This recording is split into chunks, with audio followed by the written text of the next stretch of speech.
to squeeze in just maybe one too many presentations. And Yeah. so, for the sake of offering variety, I mean, I don't know about the other presenters, but I think maybe the ability to effectively present was reduced for the sake of quantity. Like I know Jake had to cut his short, and I noticed a couple of the other presenters kind of had to rush through. Yeah, I agree. Yeah, there was a couple people that went over and then we had to like cut lunch and Yeah, yeah, I think just definitely have to. one less presentation probably would solve it, Yeah, that's create good some wiggle feedback room. for sure. Also account for like the technical difficulties and all that fun stuff. Yeah.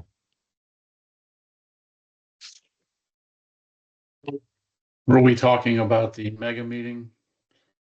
Yeah. Yes, yes, I was just curious while we're waiting for the meeting to start if anybody had any input before planning next year. I know we had those like little feedback cards and stuff, but I was just curious if you guys had any input on how to improve it or change it next year.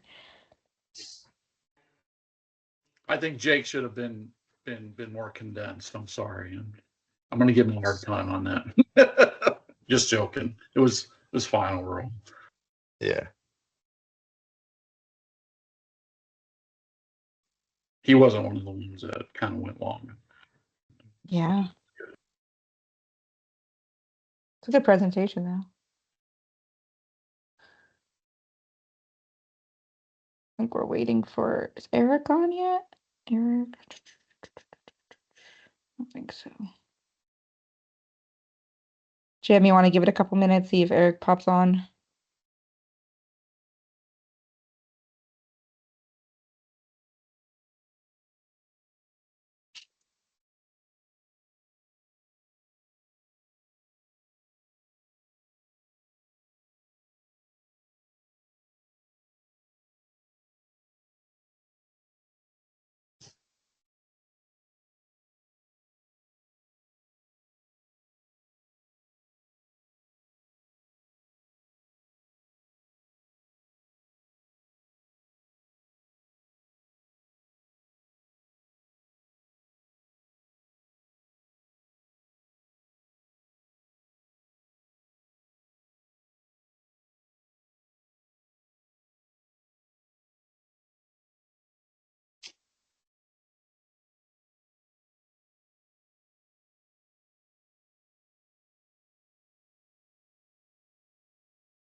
Jim, should we go ahead and get started or do you want to wait a couple minutes? I think you're muted or I just can't hear you.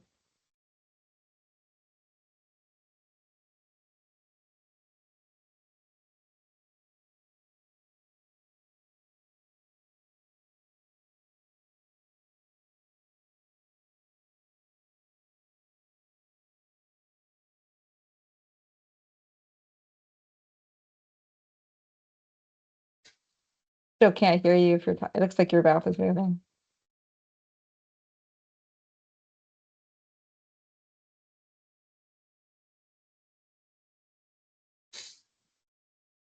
I guess while you're doing the mic, trying to figure out your mic issues, I could go down the list for attendance if you want to get started. Okay, cool. All right, so hello everyone. My name is Lori Peleya with JMT. Just to let everyone know, this is being recorded, and if you are not speaking, please mute your mics. Alex Burns. Yes, I'm here. And Do you want me to introduce myself? Yes, please. All right, I'm with EXP. I work with the District 7 Office of Safety, and I'll just be here going over some crash data that we have been analyzing over the last couple months. That's good. Amy Elmore. Hello, my name's Amy Elmore. I am also with EXP, and I'm looking forward to updating you on some District 7 initiatives with Alex. Yes, she'll be giving a presentation later in the meeting. Bob Esposito. Hey everyone, Bob Esposito with the Hernando Citrus MPO. Brenton Mosher. Brenton Mosher with USF Qatar. Christopher Ball. Good afternoon, Lieutenant Chris Ball with Citrus County Sheriff's Office. Ernie Lane,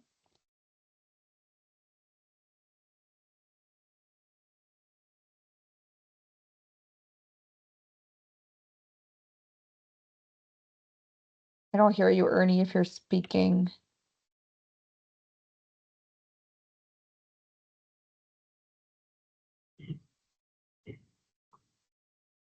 Well, Ernie Lane is with Hernando County. Guess he's having mic issues as well. Jim Hartwell. Good afternoon, Jim Hartwell with Element Engineering. Jim McLean, is your mic working?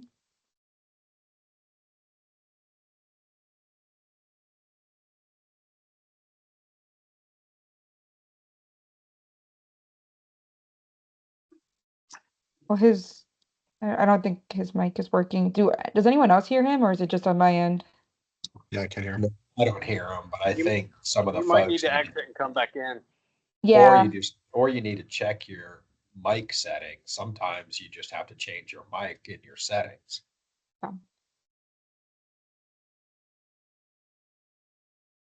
Well, he is the vice chair of the CTST, and he is a citizen with Citrus County. Laura Anstead. Afternoon, Sergeant Anstead, Citrus County Sheriff's Office Traffic Unit. Matthew Beaumonte. Hey guys, good afternoon. Matt Belmonte with Gresham Smith Engineering. Jim Reiser. Jim Reiser, District 7 Law Enforcement Liaison. Eric Henry. Hey, good afternoon, everybody. Eric Henry with FDOT District 7 Traffic Safety. Is there anyone else on the call that I missed that just signed on?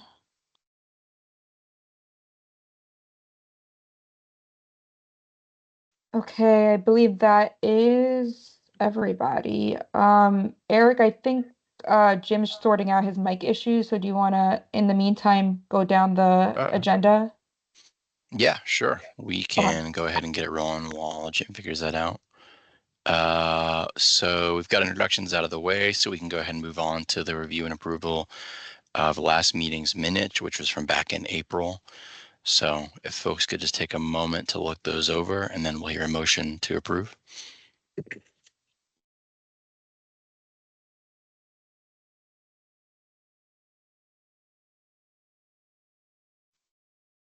Jim Hartwell, I motion to approve. Thank you, Jim. Motion approved. Sergeant Anstead, I'll second that one. Oh, there we go. I was going to say I heard a couple there. Alrighty. Perfect. So with that, we can go ahead and move into our old business. So we'll pull up our problem location sheet and try to work through these, starting with Mariner Boulevard.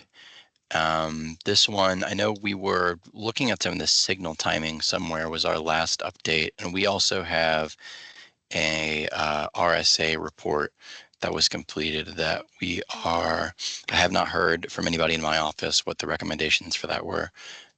Still trying to get that from Bill, but he's been kind of swamped with some other stuff. So hopefully we will have an update for that soon from our side. Does anybody else have anything related to this item?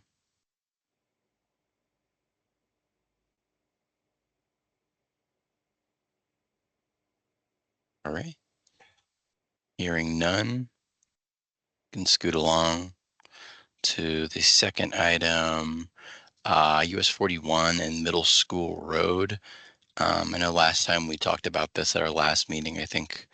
I know they have got some kind of temporary stopgap kind of stuff out there now, but they said we'll have to wait until construction is completed to kind of come up with anything more final. And I did check with the PM. They're expecting sometime by the end of this month or early July, that project should be fully completed. So we're not very far out from that now. So hopefully soon we can look at this again and get the ball rolling with some more permanent solutions. Does anybody have anything else on this they want to bring up? I don't want to bring up anything on that section of 41. This is Bob Esposito. I did reach out to Eric Cash, the PM, to just get an update on when the next segment's gonna start. They have it not starting until like 2026 or even early 27. And I know I'm gonna get some questions from my board as why aren't they, going right from the current section to the next. So when I get that update, I'll let everybody know because I'm sure other people are gonna ask the same thing. I thought they were gonna roll right into the next one. It seems like it could be a year delay. Wow. Yeah, I guess let us know what Air says about that. Okay, I will. Anything else for Mariner before we move on? 41 and Middle School Road. Basically, we need to wait until school comes back in before we do start looking at the assessment. So, the end of this month, beginning of next, we may still have another month before we really start looking at running the assessment out there, just because it's not going to be a realistic level until school starts back up. Yeah, that makes sense. That's a good point. So yeah, maybe tack another month on before we can really give it a good looking at.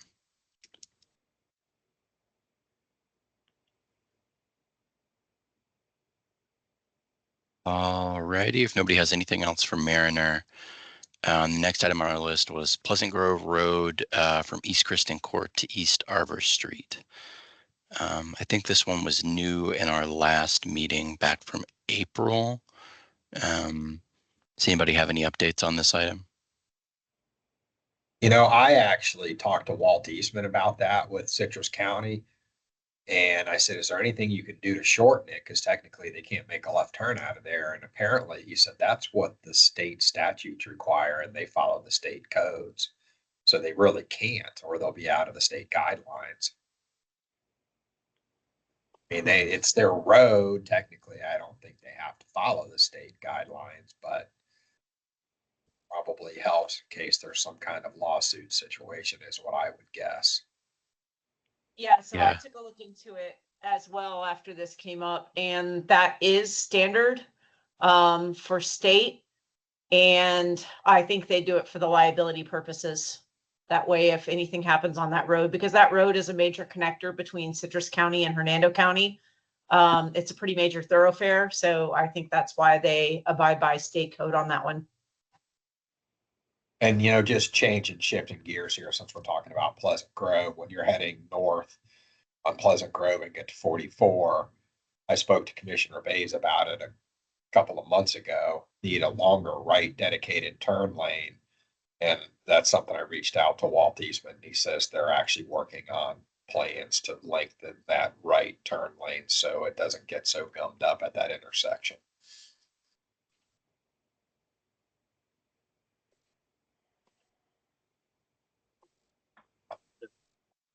Especially around school time. And I don't know if I mentioned to anybody on this group, but if you can find me a small project, I'm happy to run it by FDOT. They've been very kind at doing some small projects, and in their mind, small projects, $1 million or less.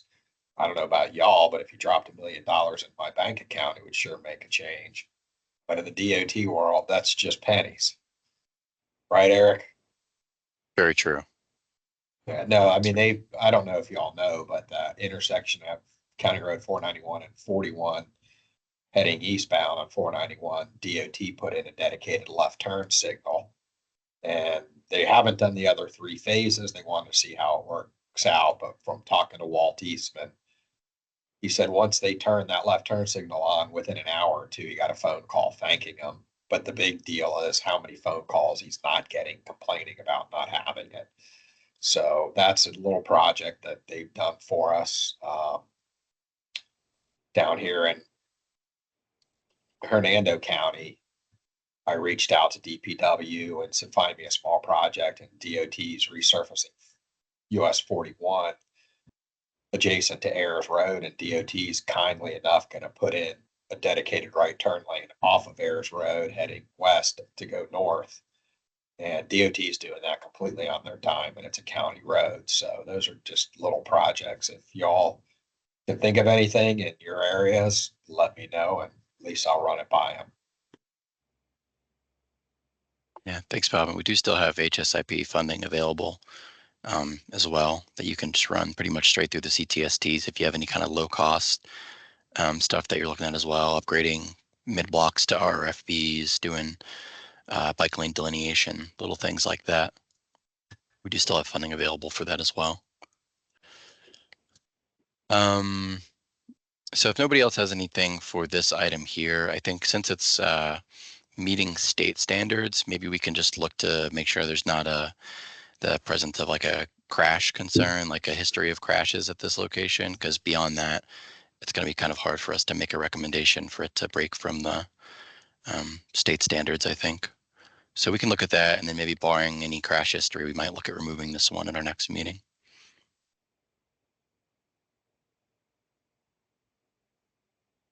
Moving on to the couple of things we have on our long-term listing, starting with quarter-wide Good Neighbor Trail improvements. Where did we leave this one off last time? Inventorying the ADA mats and potentially replacing them with concrete. I think I missed part of the roll call, so I'm not sure who all we have on. I don't know if Ernie's here today or if anybody has any updates on this one. Ernie's This is Ernie. here. Can you hear me now? Yeah, we hear you. Okay. Yeah, on that one there, it is on the capital improvement project, but it's 4 or 5 years out. But in the meanwhile, the county's going to be going out and replacing the ADA mats that are currently out there that are broken or starting to come up, and we're going to start replacing them until they get enough funding to go out there and put the concrete domes out there.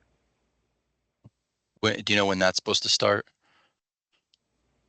They should have already started the replacement of the ADA mats. Okay, super. Hey, I hate to keep interjecting because I know as you just said, one of the projects is 4 or 5 years out due to money. When I meet with my board and alternates on my board behind the scenes, I never say it at the dais, but both of these counties, Hernando and Citrus, need to develop additional funding sources to get roads done and projects like this done. And on my little spiel, I know none of us like to pay extra taxes, but I think Hernando and Citrus County need to seriously consider adding a 1 cent sales tax to help with projects like these because they don't have the money to do it. They don't have the money from the property taxes. And what I tell people, if you're going up to Marion County to shop and go out to dinner, you're helping to pay for their roads because they have a 1 cent sales tax. If you're going down to Pasco County, Pinellas County, Hillsborough County to shop and spend money, you're helping to pay for their roads. And trust me, Hillsborough and Pinellas have a whole heck of a lot more financial resources than we do. And when we have 1 million people visiting Crystal River a year, it's like I met with Citrus or Inverness Council member Gene Davis yesterday. And he's a businessman. He gets it. He's like, yeah, we should be charging an extra 1 cent sales tax. So just throwing it out there because I think you'll see it come on Hernando back up in 2026. And I know Citrus is talking about putting it on there, but just those of us that live in these areas need to think about it and try to push it.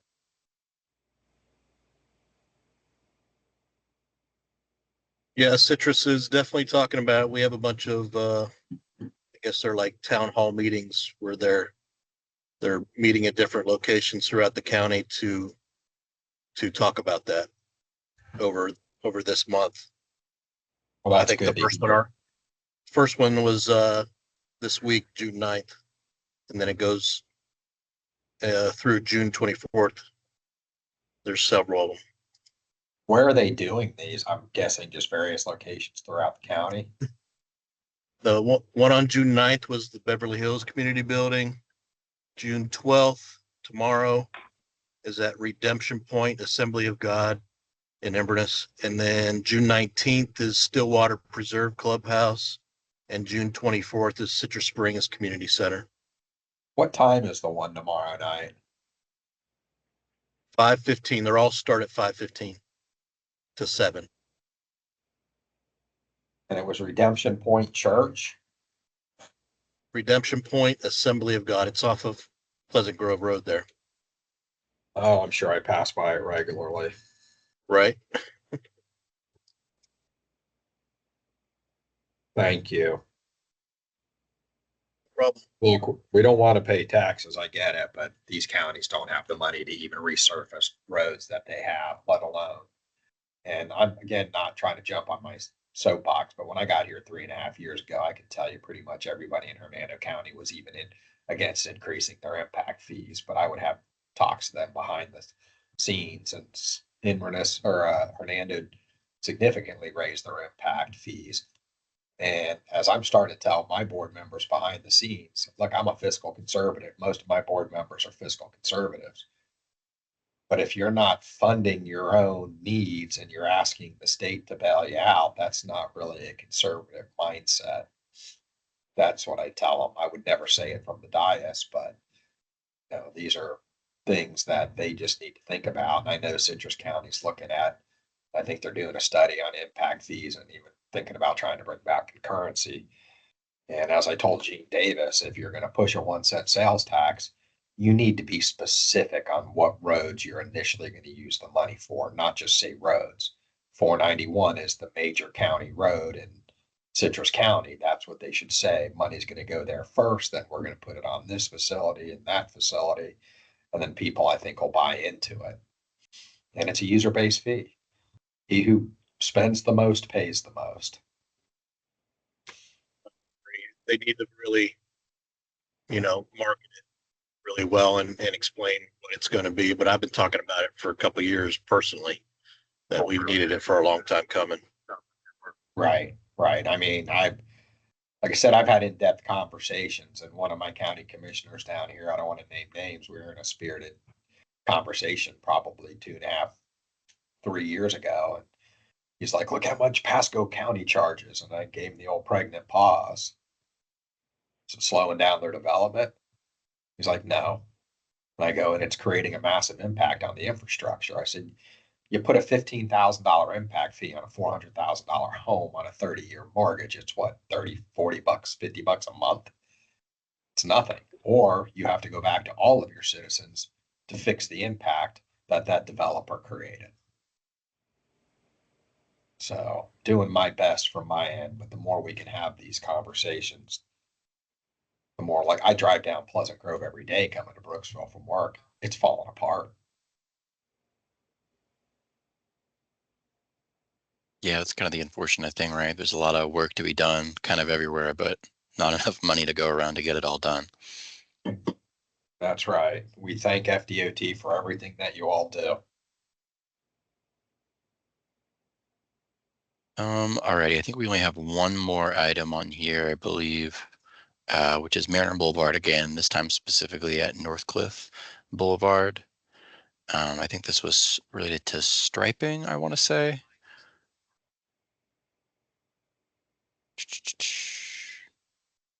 Yeah, I was gonna say, I think it's a control radius striping. I have not heard whether or not, where it's at on the list anymore. They're kind of being quiet about it, but I'll get with David Bland to see where we're at on the list. Then I'll send you an email more. That's perfect. All right, we'll keep an eye on it.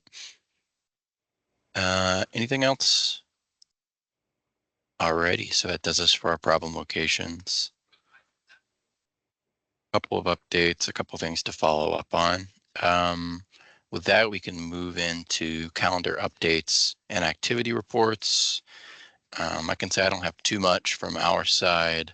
We're a little bit slow on events right now, thankfully.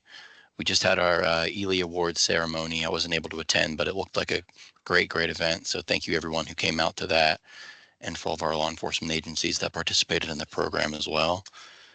The only other big thing I think I have is we're in the middle of the 100 Deadliest Days for Teen Drivers, which is obviously a teen driver focused safe driving kind of campaign during the 100 days where they're statistically most likely to sustain a fatality. So if anybody has any kind of teen-focused education or anything that they're poking out, or if you want some kind of social media graphics or any info on that front from us, we can certainly help y'all out there. Does anybody have anything else for calendar updates or activity reports? Yeah, Eric, it's Jim Reiser, D7LAL, if I can add something real quick. Please. So kind of in conjunction with the 100 Deadliest Days, Operation Southern Slowdown is an anti-speeding and aggressive driving initiative that's going to kick off on July 14th through the 19th. It's Southeast region of the United States are going to participate in this. So if agencies have grants related to speeding and aggressive driving, we ask that they go out and contribute to that effort. There will be a press conference at FHP right next to the District 7 headquarters on McKinley Drive in Tampa on the 14th at 10 a.m. Heavy law enforcement presence there. It's more geared toward law enforcement being there to show that we're out in unity to try and get people to slow down. So just put that on everybody's radar. That'll be going on for a week right in the middle of July, and hopefully we can make a difference out there.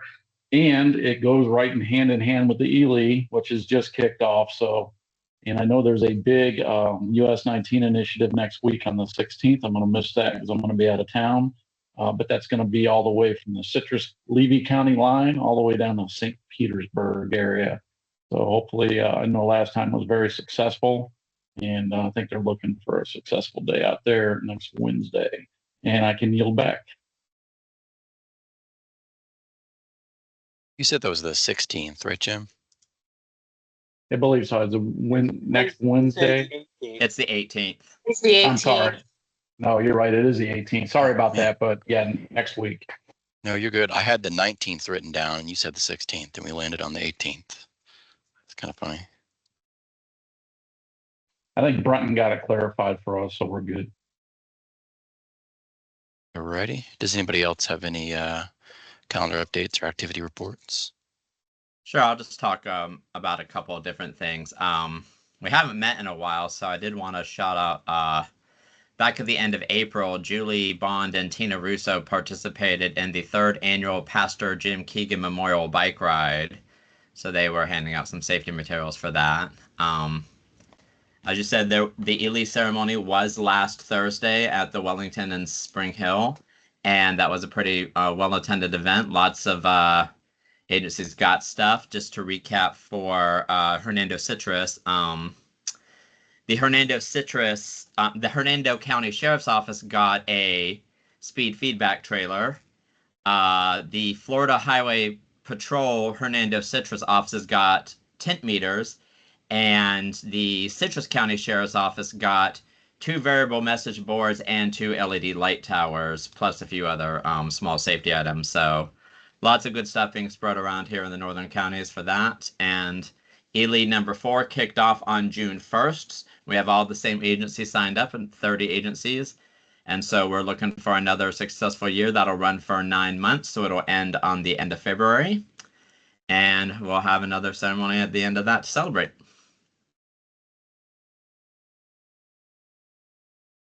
Awesome. Thank you, Brenton. Yeah, I forgot that it's been so long since we met, since we skipped our meeting in May. But yeah, it was April last time we met. I had to go back and look and see if I missed any events. We did have one, we did like an Earth Day celebration in Hernando County at the Welcome Center as well. That was all the way back in April though. All right, did anybody have any other activity reports or anything they want to share before we move on? Alrighty then, with that, we can move into the fatal crash map.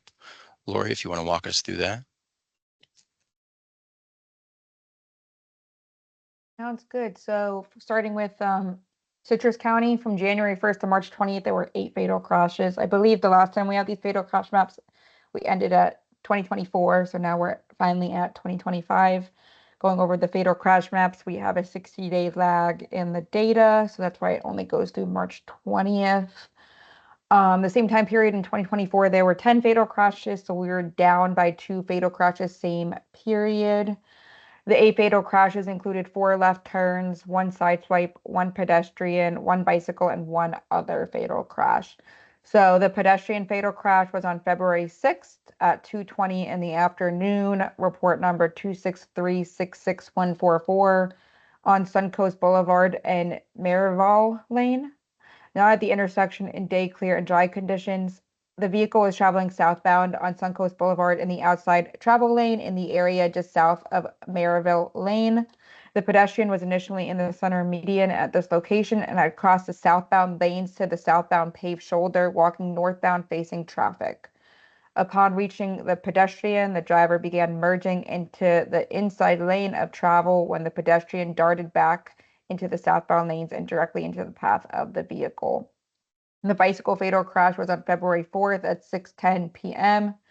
Report number 269-46470 on US 41 and East Highlands Boulevard at the four-way intersection in dusk, clear, and dry conditions. The bicyclist was traveling south on US 41 in the middle of the inside and outside lane approaching East Highland Boulevard.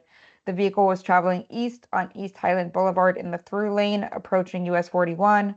The bicyclist had a steady red traffic signal and the vehicle had a steady green traffic signal. As the vehicle entered the intersection, the bicyclist entered the direct path of the vehicle, causing the front left of the vehicle to collide with the bicyclist. So moving on to Hernando County, from January 1st to March 20th, there were 15 fatal crashes. And then same period in 2024, there were 8 fatal crashes. So we're not doing very well in Hernando because we were up by 7 fatal crashes, same period from last year. The 15 fatal crashes include 1 head-on, 2 pedestrian, 2 rollover, 2 unknown, 4 left turn, and 4 off-road fatal crashes. So we're seeing a lot of lane departure related crashes with your rollovers and your run off the road crashes. So the first pedestrian fatal crash was on January 21st at 3:30 p.m. Report number 264-77142 on Eskimo Curlew Road and Osprey Avenue.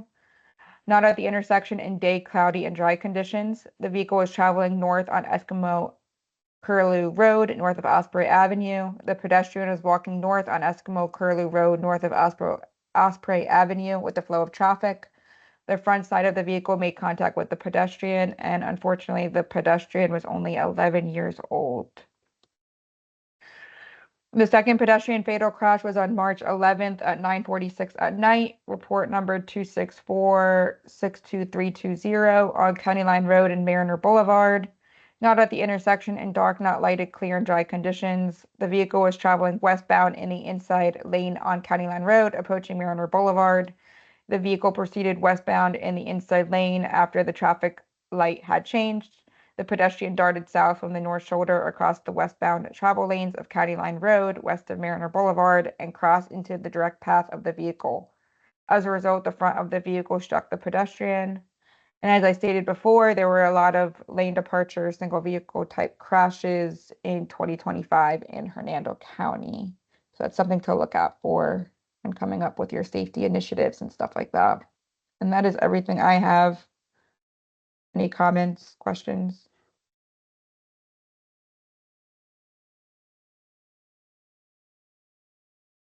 All right. Thank you, Lori. Mhm. Appreciate that. Safe routes to school updates. I do not have anything from our side. Does anybody have any safe routes to school projects or any updates or questions related to that? Hearing none. Similarly with the HSIP, I don't have anything from our side other than, like I mentioned earlier, we do have funding available. So if you have any low-cost countermeasures you're looking at implementing, we can potentially help you out with some funding on that. Follow up with me or Lori after the meeting if you like. We can walk through that. We have lots of support we can provide to those kinds of initiatives as well. Moving on to new business. Does anybody have anything else they want to talk about or any new problem locations that they want to bring up for the group?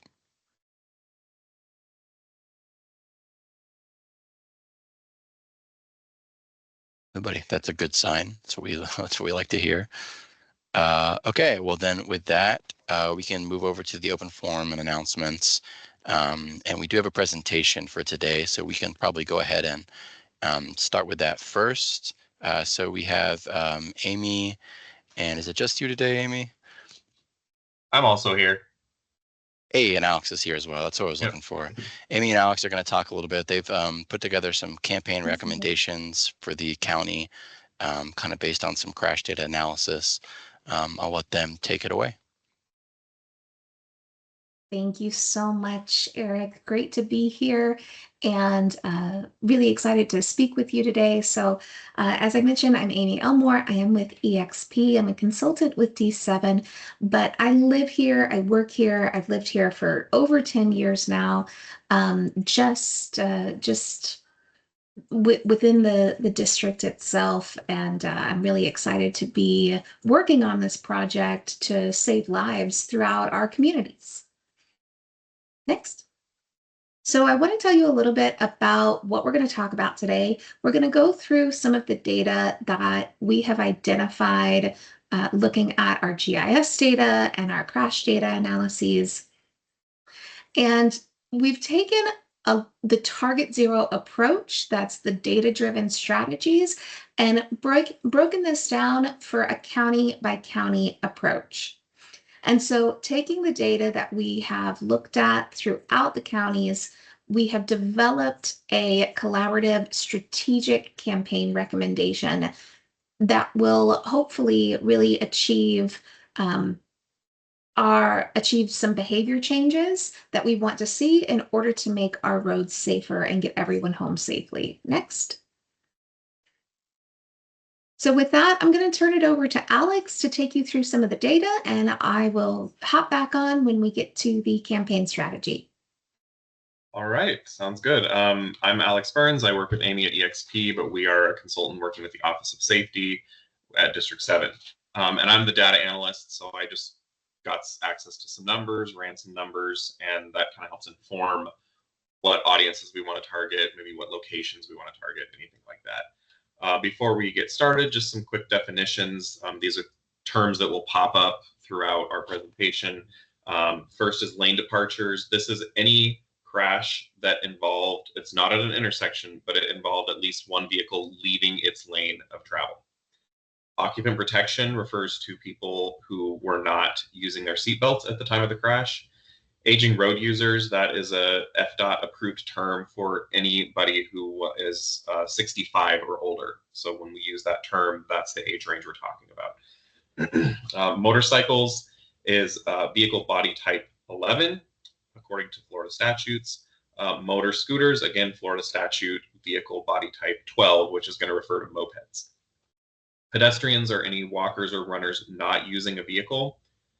Bicyclists are people using non-motorized or human-powered vehicles. This does include e-bikes and e-scooters. This comes up a lot in our conversation. I think that's something that a lot of people are talking about right now, and that is considered a bicycle, not a motor vehicle. Impaired driving is when at least one driver involved has either tested positive for drugs or alcohol or has refused to submit to a drug or alcohol test. That is how they count that. And then distracted driving, just pretty self-explanatory, but crashes that occur while the driver is engaged in a behavior that takes his or her attention away from the task of driving. And so with that, and if we have any, as we go through the presentation, if there's any contextual use of these terms, then you want to come back to this, we can of course jump back to this at any time. All right, so we'll start with Citrus County. High crash areas, this is pretty much where you would expect. It's along major roadways and then any major population center. So Inverness is the major population center. And then you see along US 41, US 98/19, and State Road 44. And it's highest at the major intersections.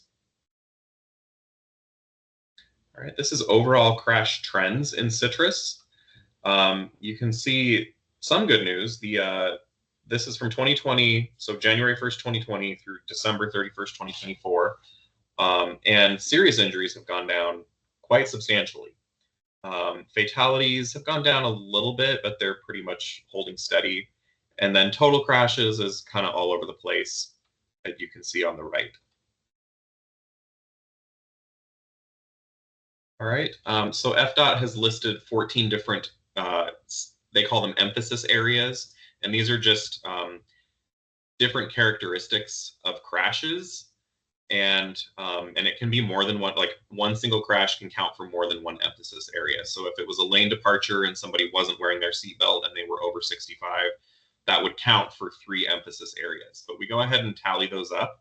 And these were the ones for Citrus County. This is based on just 2024 data that were highest for 2024. So you see intersections and lane departures. That's pretty standard across every county, every district, every year. Those are generally within the top 5. Aging road users was the 3rd highest for serious injuries. Motorcyclists and motor scooter riders were the 4th highest, and then distracted driving was the 5th highest. And this is for crashes that resulted in serious injuries. For crashes that resulted in fatalities, again, lane departures and intersections were high up there. Aging road users we see again. And this one we see impaired driving. So that tells us that if people are under the influence of drugs or alcohol, that is a little more likely to result in a fatality rather than just a fender bender or an injury.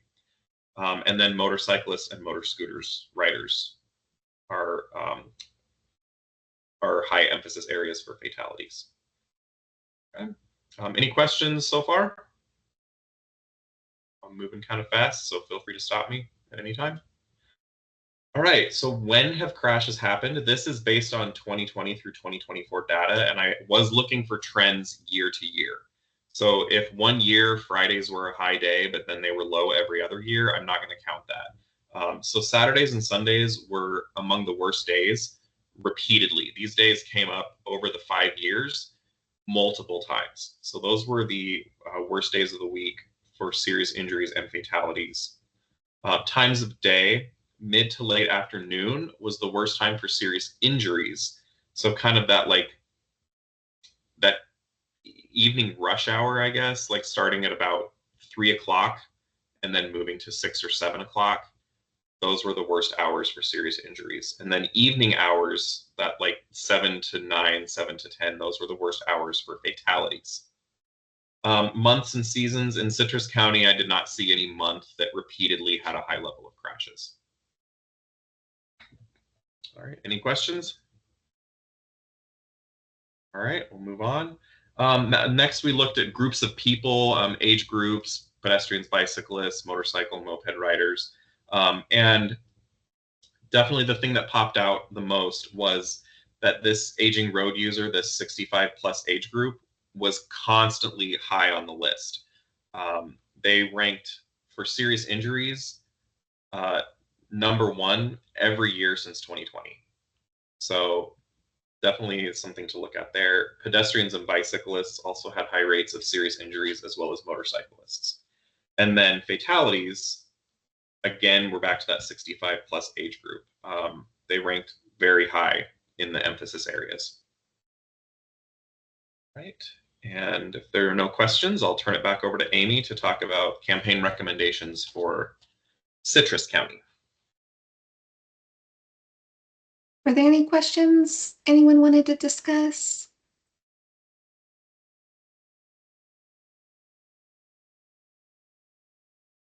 All right, so I do want to just mention that this presentation in general, I hope that we can have a discussion. So don't feel like anything is set in stone. It's absolutely, we're here to discuss this, get your ideas, get your feedback and insights, because we know that the data can only tell us so much. So the story, your information is such a huge part of this. So the idea is we want to create a campaign that's going to create behavior change. So based on this data, we're looking right now at the campaign of probably our aging road users, age 65 plus, to encourage both driving confidently and seeing clearly. So looking at vision and hearing checks, trying to encourage that, doing car fit events with them, doing educational workshops, even some social media campaigns, possibly, especially with Facebook. That's a big platform that age 65 plus is using. And then also looking at our caregivers, ages 35 to 55, who are supporting our aging road users that are trying to work through how do we support them, keep them safe on our roadways so that they can have that freedom and independence even longer. So we're looking possibly at some partner opportunities like AARP, definitely bringing Safe Mobility for Life in this. They have a wonderful workshop called a You Hold the Keys workshop that we would want to incorporate, looking at support from vision centers, senior and community centers, local shuffleboard and bingo halls even, and some local businesses. Next. So really with that, essentially our overall goal is to have a comprehensive approach that combines the digital outreach with our boots on the ground education and especially the car fit events so that we can ensure that we're getting to all of our road users and messaging with them effectively.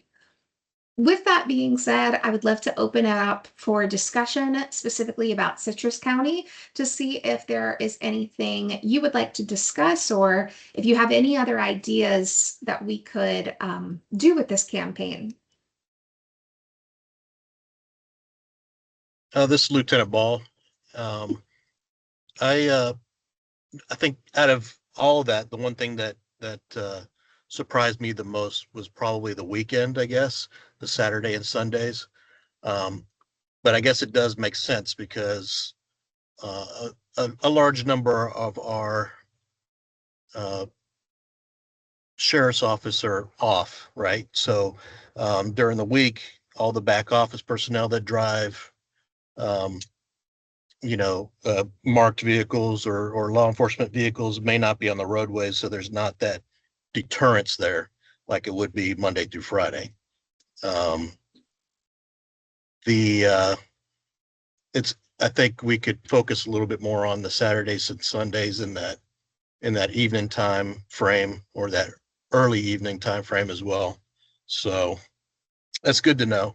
I would say my recommendation, this is good information, but I think maybe our community relations team, who are very active, would be a great resource to meet with and present this. Maybe even the sheriff and the executive staff, and they do Monday morning command staff meetings, and We'd love that.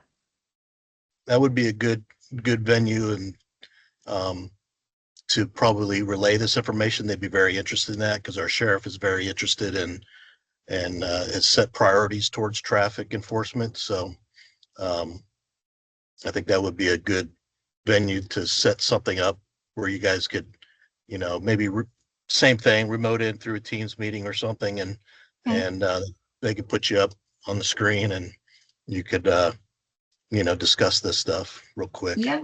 Or if they're in person, I'm not that far away. We can just make a trip up there. So I was gonna say, I think a great thing to do. So this is a much bigger conversation than probably what everybody on the CTST meeting wants to sit through, because we could literally sit down and share data for 2 or 3 hours. My data is a little different than yours. Saturday and Sunday was also a surprise to me because that's not what I read at all, especially considering the enforcement that we do out there. I would actually love to get a hold of your data and sit and compare. I'm going to chat you my email and contact info. I would love for us to sit and get together with our PIOs because there is a lot here that we can work with. I am also a car fit instructor, so I can train and we can do car fit. It's just it's been interesting the last few years, kind of compiling all this back together. So I'm going to send you your information. There's a lot we can do with this. We need to get our PIOs involved, but it's much, much bigger than what everybody on here wants to sit and listen to. So heard. No, that sounds great, Laura. Data is Alex's thing. So I'm sure he would love to talk to you and see. I love data. We can Yes, data he geek does out too. together. Sounds good. So I Works for think- me. Yep, getting your brains together, I think, would be beautiful. And I love the idea of getting in front of some of the executive teams and the PIO offices. So, Lieutenant Ball, I will reach out to you with maybe we can coordinate offline with some potential dates and times. And get in front of that. That sounds amazing. And then Laura, we'll reach out to you about having an offline data discussion, and we'll get into it Well, and have fun. I work for Lieutenant Ball, so whenever Oh, you you do? coordinate with him, yes, ma'am, he's my boss. So whenever you coordinate with him, you're coordinate with me, and one of us will get it set up, and then we can all just be there. Perfect. Sounds great. Sounds good. Perfect. Thank you so much. I apologize for not seeing that connection. All right, we ready for Hernando? Anyone else? Jim Hartwell with Element. When we discussed, I think in the previous CTST meeting that we were at, this is somewhat similar. Once again, your statistics for the 65 plus having more serious injuries and fatalities. Once again, are those due to those drivers' actions or just because of age and occupant kinematics? Yeah, so I actually did have a chance to follow up on that. And when looking at contributing actions to crashes, the 65 plus age group does have a higher rate of contributing actions and a lower rate of no contributing action when you do that level of analysis. So, Okay. so Than- yeah, than to like your the answer, average Jim. than the average population. Right. So to your answer, Jem, we did do an analysis based on your comments, actually from the last CTST meeting, because we wanted to ensure that our campaign strategies were correct.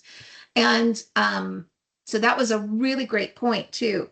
So we're looking at that and ensuring that the campaign strategy aligns with not just the number of or statistics based on the data of the people involved total in a crash, but actually the ones who are having a contributing action. And Lori, that was a great recommendation too. Thank you so much for that information. Okay, thank you. Thank you.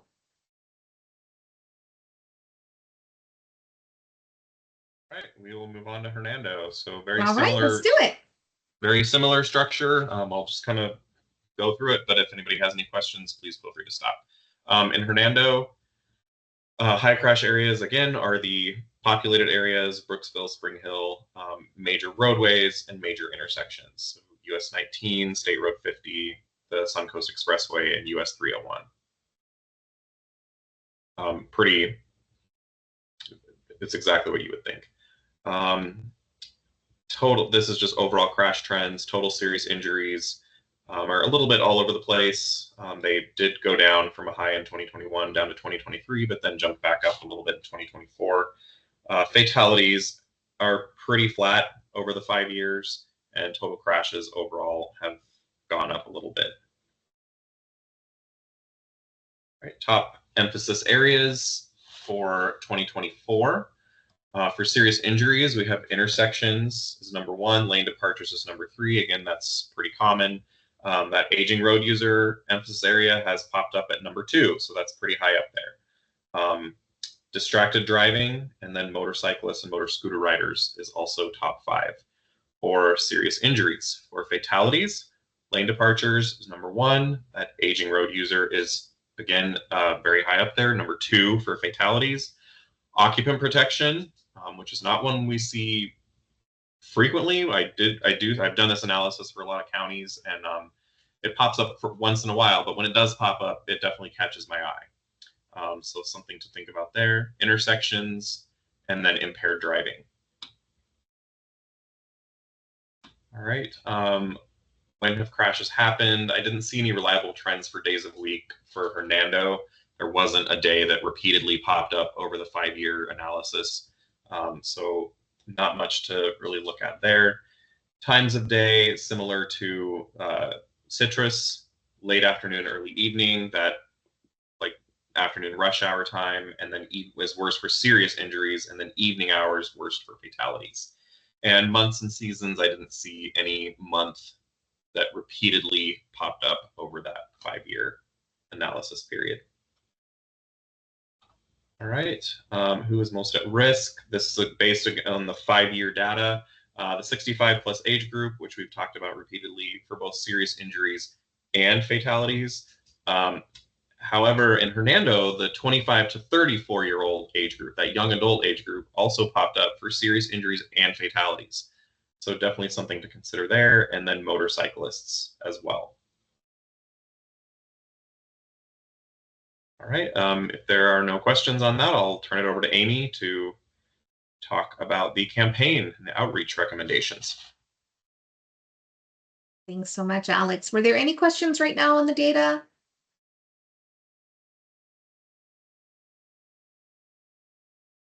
All right, let's jump into it. So for this particular Hernando County campaign, we're looking at continuing the overall theme of our aging road users, but primarily focusing on motorcycle road users. So a lot of our aging road users are also motorcyclists. So, you know, if you're, a lot of them are probably retired or have some time to go and enjoy their motorcycling, and we want to be able to support that and encourage them to do that and to have fun with their motorcycles, as well as also be safe on our roadways.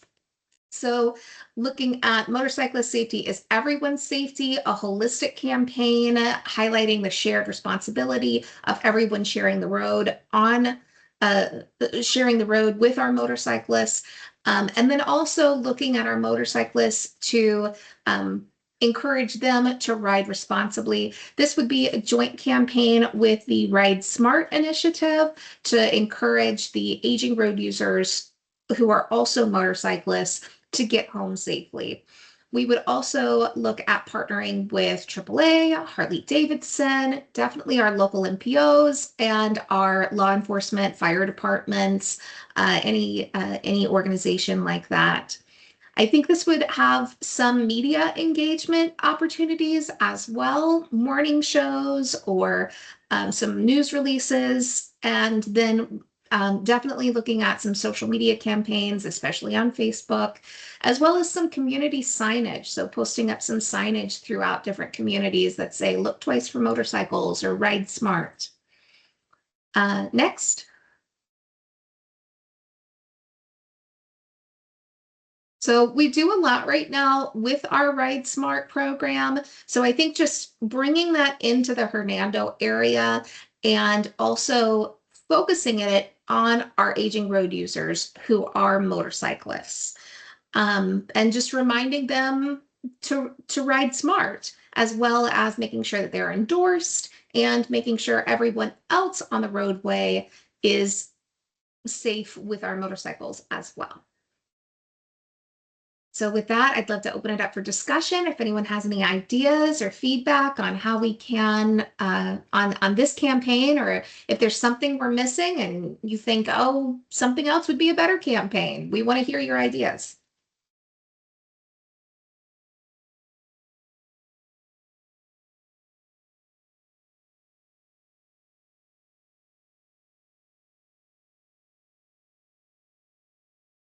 And if you don't have any ideas right now, but something pops up in your head after this discussion, we're always available to talk through this with you. If you have questions about the data or how we came up with the recommendations, let us know, and we'd love to talk through that with you as well.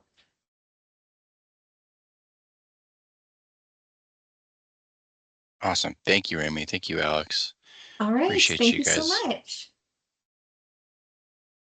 Like they mentioned, just drop them a line, or you can reach out to me as well. We can put you all in contact if anybody has anything that pops up after the meeting that they think could be relevant to this discussion.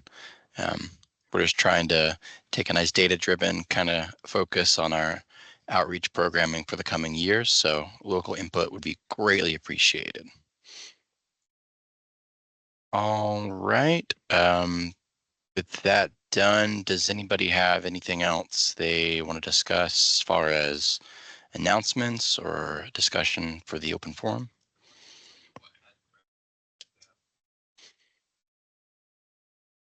This is Bob Esposito. I'll just give a couple of updates on some projects down here. It's in Hernando County, State Road 50, also known as Cortez, widening from Cobb Road to west of Buckhope Road. Buckhope Road, it will be completed this summer, probably in the next month or so. That's by the Sheriff's Department down here. There's some repaving going on US 98/State Road 50. From south of Jasmine Drive to Munden Hill Road. It's currently underway with an estimated completion of later 2025 to early 2026. Then there's also on that stretch a little bit further, I believe, to the east is from Spring Lake, Munden Hill Road to Lockhart Road. That should be completed by mid-August. Anybody up in Citrus County interested in the Suncoast Parkway, the next phase, the second to last phase is kicking off any day now. Maybe even today is the last I heard, maybe later in the month. And then the final phase to connect it to US 19 is scheduled to begin construction in the fourth quarter of 2025. Anybody interested also in Citrus County, Gospel Island, and State Road 44? Commissioner Bays and Walt Eastman reached out to me a couple of years ago, I think it was, to see if they could get a traffic signal there. I reached out to FDOT. They said it was warranted, and the kindness of FDOT, they weren't charging the county a dime when they could have charged them $125,000 to $150,000. So thank you to FDOT for that. We're going to start some planning projects after July 1st. We're going to do some traffic counts in Hernando, and we're going to do a congestion management plan update as well as a complete streets update. And then we had Emmett Durant from FDOT come to our last board meeting last Thursday, gave a great presentation on the high friction pavement. And he was asked a lot of questions. I asked him a question if they're going to start just putting the high friction pavement in areas where it's needed as they're redoing surfacing or resurfacing. And they said, yes, that's the plan going forward. So hopefully that will help with some safety issues. Other than that, that's some updates from the NPO. Thank you. Awesome. Thank you, Bob. Thank you for mentioning the presentation as well. I remembered halfway through the meeting that we were out there last week as well. Yeah, it was a great presentation. He was asked a lot of questions, and so it was a good presentation. And again, thanks to FDOT for all the safety that you provide. Of course. Does anybody have anything else they want to bring up before we adjourn? Alrighty, hearing nothing, we'll go ahead and adjourn the meeting. Thanks everybody for coming out. We will see you all next month. Our next meeting is July 9th, right? Yep, July 9th, and it's going to be another virtual one. So we'll hope to see you all there. Thank you. Thank you. Yep, take care, everybody.